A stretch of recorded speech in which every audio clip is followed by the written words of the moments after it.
For nearly 2,000 years, skeptics have called the story of Noah's Ark a myth, a borrowed legend, a theological invention, nothing more. There was no ship, no flood, no evidence, just a story. Then in 1959, a Turkish army captain, reviewing aerial reconnaissance photographs, noticed something strange on the slopes of Mount Tendürek in eastern Turkey.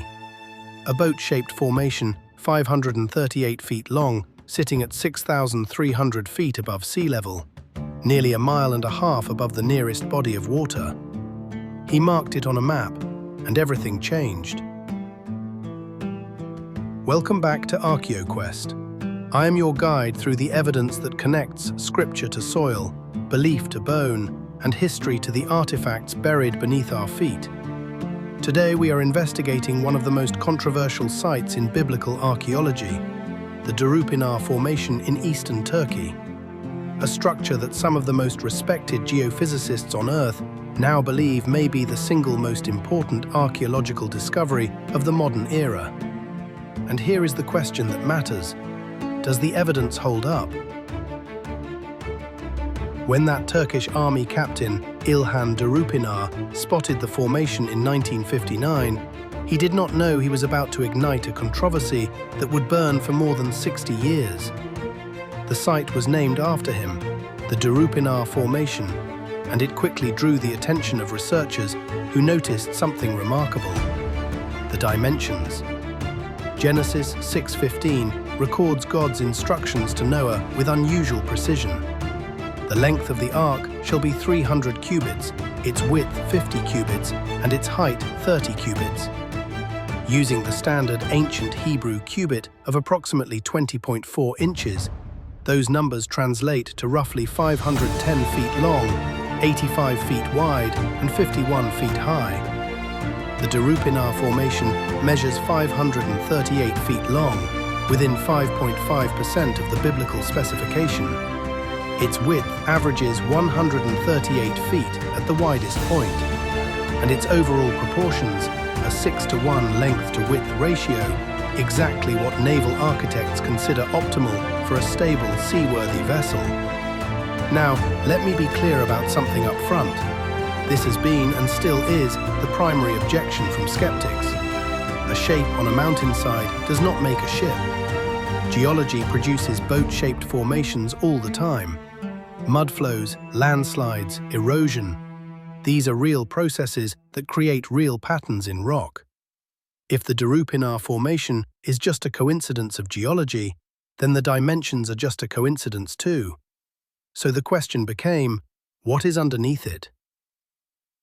And that is where this investigation takes a turn that mainstream geology did not expect. In the 1980s, amateur researcher Ron Wyatt conducted some of the first subsurface surveys at Durupınar using the limited technology of his era. His claims of metal rivets, petrified wood, and animal hair samples were widely dismissed by the academic community. Wyatt's methods were not rigorous, but here is what often gets lost in that dismissal. Wyatt was asking the right question, even if his tools could not answer it. What is underneath the surface? Beginning in 2014, a joint Turkish-American research team returned to Durupınar with tools Wyatt could only have imagined: three-dimensional ground-penetrating radar, electrical resistivity tomography, and seismic refraction. These are the same technologies used by oil companies to map subsurface structures thousands of feet below the Earth's surface. They do not lie. They do not interpret. They measure density, conductivity, and structural boundaries. What the radar revealed were rectangular voids, regularly spaced, parallel chambers, running lengthwise beneath the formation. Not random, not chaotic, not what you would expect from a natural mudflow. These voids form a pattern, parallel divisions spaced at regular intervals, extending the full length of the formation. The geophysicists who analyzed the data used a specific word in their report: compartments. Let that sink in. Compartments, not cracks, not fissures. Compartments, regularly spaced, parallel divisions beneath a formation whose surface dimensions match the biblical specifications. This isn't speculation, this isn't interpretation. This is what the Earth has surrendered.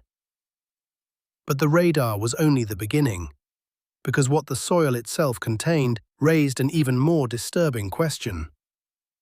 In 2019, researchers collected soil samples from inside the formation and sent them to Istanbul Technical University for laboratory analysis. The results were not ambiguous. The soil inside the Durupınar formation contained concentrations of organic carbon, iron and aluminium, significantly higher than the surrounding terrain, and higher than what natural soil composition in that region can account for. Organic carbon, in this context, is a signature of decayed biological material, wood, plant matter, or other organic substances that have broken down over thousands of years.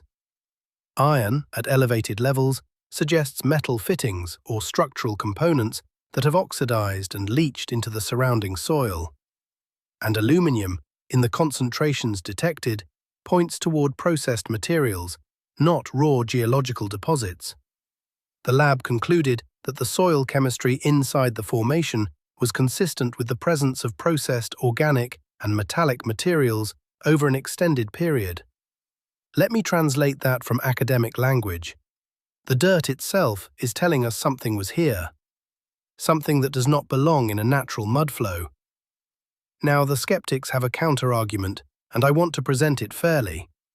Turkey is a geologically active region. Mount Tendürek is a volcano. Volcanic soils can contain unusual mineral concentrations. The boat shape, they argue, is a product of mudflow, a natural landslide that happened to settle into a shape that, from the air, looks like a ship. The problem with this argument is that it explains one piece of evidence and ignores the rest. A mudflow explains the shape, but it does not explain the compartments. It does not explain the organic carbon. It does not explain the elevated iron and aluminium in concentrations that match processed materials rather than raw volcanic deposits. This is what we call a convergence of evidence.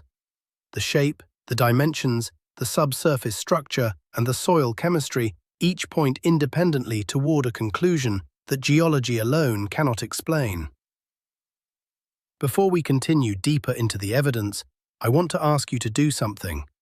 If you believe that archaeology should follow the evidence wherever it leads, even when it leads somewhere uncomfortable, then hit the subscribe button right now. Enlist in this expedition, because we are not done here. Stay until the end. The final piece of evidence is the one the skeptics cannot account for. And that raises a bigger question. If the Durupınar formation is a ship, how did it get to 6,300 feet?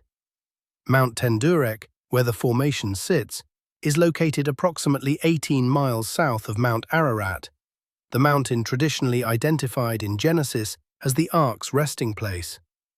The book of Genesis does not say Mount Ararat by name. It says the mountains of Ararat, a region, not a specific peak. The Durupınar formation sits squarely within that region. Geologists who support the natural formation theory point out that there is no evidence of a global flood that would have deposited a vessel this high above sea level. And they are correct. There is no geological evidence for a global flood that covered every mountain on Earth.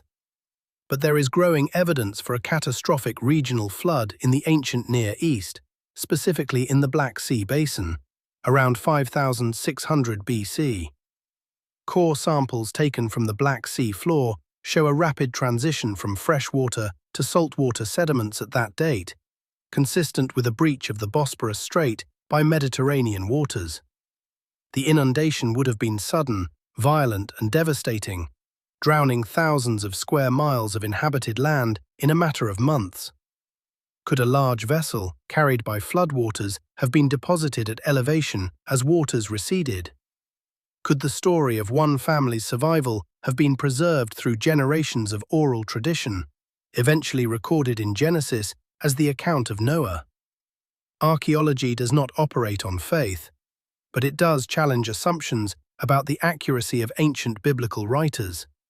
And here, at Durupınar, the evidence from radar, soil chemistry, and dimensional analysis converges on a single unsettling possibility. But there is one more piece of this puzzle, and it is the one the skeptics have no answer for. In 2023, Andrew Jones, the lead researcher now heading the Durupınar investigation, released data from the most advanced ground-penetrating radar survey ever conducted at the site. That survey revealed not just compartments, but what appeared to be a three-layered structure. 3 decks.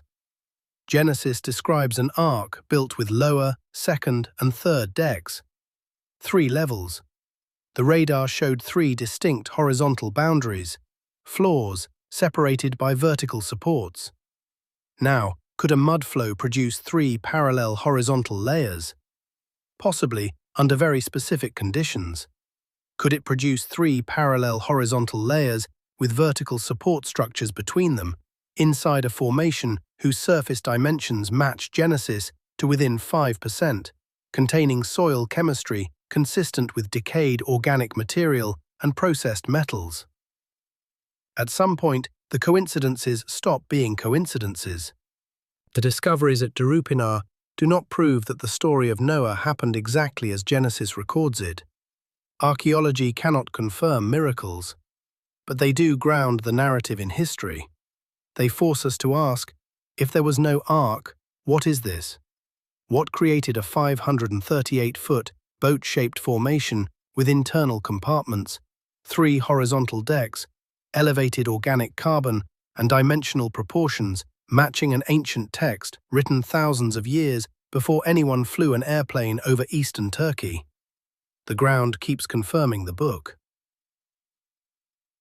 I am going to leave this investigation here, not because the evidence runs out, but because what we have already seen is enough to demand a serious answer. The Durupınar formation is either the most remarkable geological coincidence in human history, or it is something else entirely. Until next time, keep digging, keep questioning, and keep seeking the truth. I'll see you on the next Archaeo Quest.